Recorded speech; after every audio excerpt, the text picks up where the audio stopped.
मैं बालिश Gupta HD news से अपने कैमरा पर्सन जितेंद्र सिंह के साथ। इस वक्त हम लोग एमटीडीए कॉम्प्लेक्स में श्री अमर सिंह फेडिया जी, जो कि राजपुर विधानसभा सीट से निर्दलीय प्रत्याशी हैं और जो कि इस बार के विधानसभा चुनाव में अपनी दावेदारी कर रहे हैं, निर्दलीय दावेदारी करें, उनसे हम इस पर चर्चा करेंगे कि चुनाव के बारे में कि इस बार उनको क्या लगता है, बीजेपी, कांग्रेस, राष्ट्रीय पार्टी वो लोग आएंगे, क्या होगा, इस पर विस्तार से चर्चा करते हैं। तो अमर सिंह जी, सबसे पहले तो एचडी न्यूज में आपका बहुत बहुत स्वागत है। बहुत बहुत धन्यवाद। अमर सिंह जी, चूंकि अक्सर देखा गया है कि एक बार बीजेपी की सरकार, एक बार कांग्रेस की सरकार, दोनों राष्ट्रीय पार्टियां हैं, तो आपको क्या लगता है, ऐसे में आप निर्दलीय प्रत्याशी के रूप में दावेदारी ठोक रहे हैं, तो आपको लगता है कि आप सीट निकाल पाएंगे? सबसे पहले तो मैं अपनी देवतुल्य जनता जो है हमारी राजपुर विधानसभा की, उनको मैं प्रणाम करता हूँ। और जैसा कि आप राष्ट्रीय पार्टी बोल रहे हैं, आपको लगता है कि राष्ट्रीय पार्टियां हैं। राष्ट्रीय पार्टी वो होती है जिसका एक वजूद होता है, एक उसका एक आइडियोलॉजी होती है, उसका एक विचार होता है। आपने भी देखा होगा, बीजेपी हो या कांग्रेस, बीजेपी का कोई भी व्यक्ति नाराज होकर कांग्रेस में जा रहा है तो कांग्रेस पार्टी उसको आराम से टिकट दे रही है, और कांग्रेस पार्टी का कोई भी व्यक्ति नाराज होकर अगर बीजेपी में जाए तो उसको टिकट दे रही है।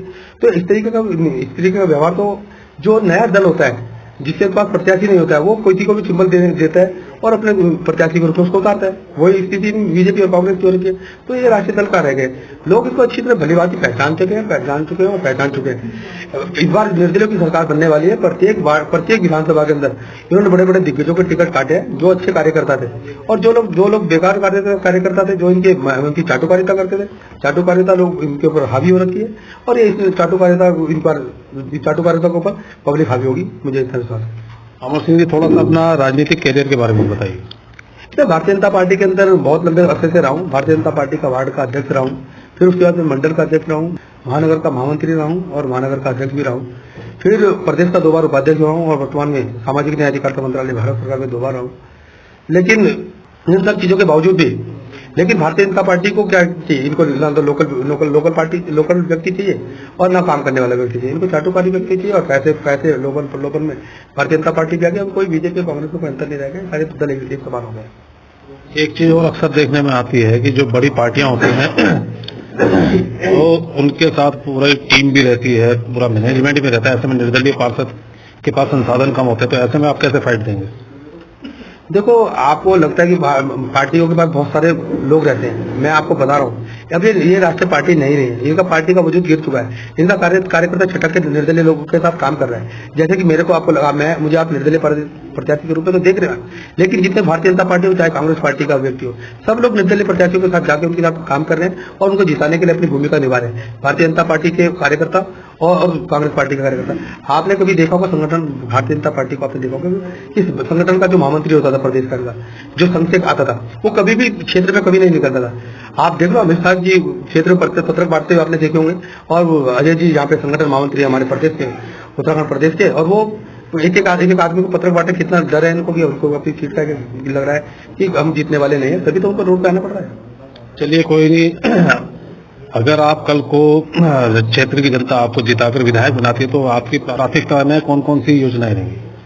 देखो, मेरी तो ये तो भारतीय जनता पार्टी का तो मैं कहता नहीं। अगर मैं जीत के आया, जैसा आप बोल रहे हैं, अगर मैं जीत के आया तो मैं आपको विश्वास दिलाता हूँ, भारतीय जनता पूरी जो उत्तराखंड राजपुर विधानसभा की जो जनता है उसको विश्वास दिलाता हूँ कि जो यहाँ के जन मुद्दे हैं, ताजमहल बनाने का सपना दिखाऊंगा नहीं, क्योंकि गरीब माँ का बेटा हूँ, कोई राजा की औलाद नहीं। छोटे छोटे जन मुद्दे हैं, जैसे ये राजपुर विधानसभा है, ये 2 नदी के किनारे बसती है, एक जिंदा नदी के किनारे और दूसरा राजपुर विधानसभा के किनारे। जिस समय रात को बरसात आती है तो उस समय लोग जो पौष इलाके के लोग हैं, तो उनको लगता है कि मौसम बहुत सुहाना है, उनको बहुत अच्छी नींद आने वाली है।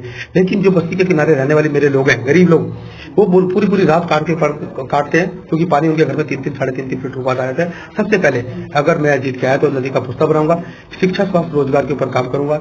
जो गरीब माँ की बेटी है, जिसका कोई भाई नहीं है, पापा नहीं है, लेकिन उसको क्या उसकी बेटी का विवाह होना चाहिए कि नहीं होना चाहिए, तो उसके विवाह को पहले सबसे पहले सम्मान कराने का काम करूंगा। फिर उसके बाद जो भी आपने जितनी भी चीजें, अपना जाति प्रमाण पत्र का सरलीकरण करेंगे और मूल निवास प्रमाण पत्र का सरलीकरण का काम करेंगे। बस्ती को का मालिकाना हक, जिसके नाम पर बड़े बड़े नेता, चाहे सूर्यकांत धस्मान, चाहे विनोद चमोली हो, गणेश जोशी हो, हीरा सिंह बिश्रे हो, और आपका सुनील गामा हो, राजकुमार हो, खजानदास हो, ये सभी लोग बस्ती को मालिकाना हक दिलाने के नाम पे इन्होंने नेतागिरी की। और मैं आपको विश्वास दिला सकता हूँ, उन्होंने जीतने के बाद किसी ने एक सिंगल क्वेश्चन की बस्ती को मालिकाना हक के नाम पे किसी भी विधान सत्र के अंदर नहीं उठाया। मैंने इनको पूछा है, इनसे कई बार क्वेश्चन किया, इन्होंने कोई जवाब नहीं दिया, न इनके पास जवाब है।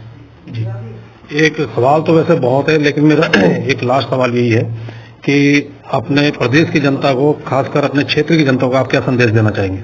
मैं क्षेत्र की जनता को एक ही वो देना चाहता हूँ।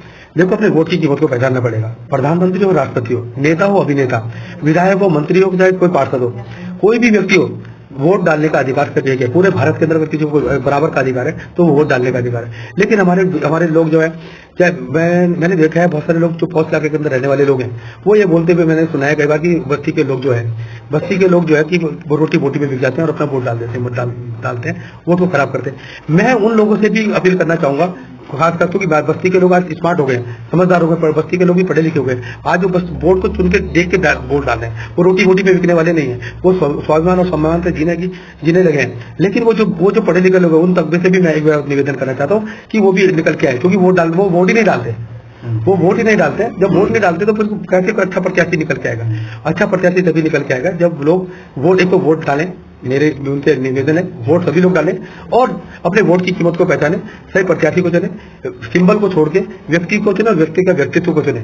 मेरी उन्हीं से यही अपील रहेगी कि वो अच्छे से करें और वोट जरूर डालने आए, वोट जरूर डालने आए, क्योंकि जब तक आप अच्छे आदमी को चुनोगे नहीं तो खराब आदमी आपके बीच में आता रहेगा, और जब तक खराब आदमी बीच में आपके रहेगा तो वो खराब काम करेगा।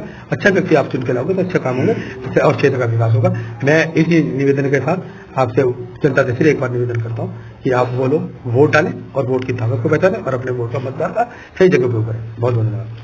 तो ये भी आपने अमर सिंह सुवेडिया जी को सुना, जो कि राजपुर विधानसभा से निर्दलीय प्रत्याशी के रूप में दावेदारी कर रहे हैं, और जिन्होंने अभी अपनी योजनाएं बताई कि अगर वो जीत कर आते हैं तो क्या क्या उनके कार्य जो है प्राथमिकता पर रहेंगे।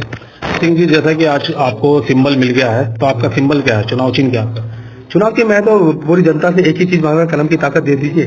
तो आज मेरा पैन की निब मेरी कलम की ताकत जो मैंने मांगी थी, पैन की निब मेरा चुनाव चिन्ह है। मैं जनता से अनुरोध करूंगा, मुझे पैन की निब मिले, पैन की निब पे वो बटन दबाएं और उसको भारी मतों से विजय बनाएं। जिसे अगर उन्होंने मेरे को पैन की निब की कलम की ताकत दी तो मैं निश्चित तौर पर कहता हूँ उस कलम को ऐसा चलाऊंगा कि वो बड़े से बड़े दिग्गज के ऊपर भारी पड़ेगी। ऐसा मेरा निवेदन है।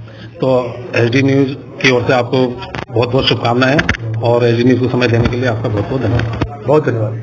मुझे बहुत अच्छा लगा आपसे मिलके भी, पहली बार आप मेरे साथ बैठे हैं, लेकिन आपने जो भी क्वेश्चन किया बहुत अच्छे हैं। और इसी तरीके से अगर हमारी मीडिया का भी थोड़ा बहुत बड़ा रोल रहता है, जो मैं मीडिया से भी कहना चाहूंगा, मीडिया को भी अब थोड़ा सा पहले की तरह आना पड़ेगा, क्योंकि मीडिया का भी रोल थोड़ा सा खराब होता जा रहा है। मीडिया अगर चाहे तो अच्छे को अच्छा और बुरे को बुरा ही बता सकती है, और बुरे को अच्छा बताने का काम ना करे। और मेरा यही निवेदन रहेगा मेरे मीडिया के साथियों, आपका बहुत बहुत धन्यवाद। आपको धन्यवाद।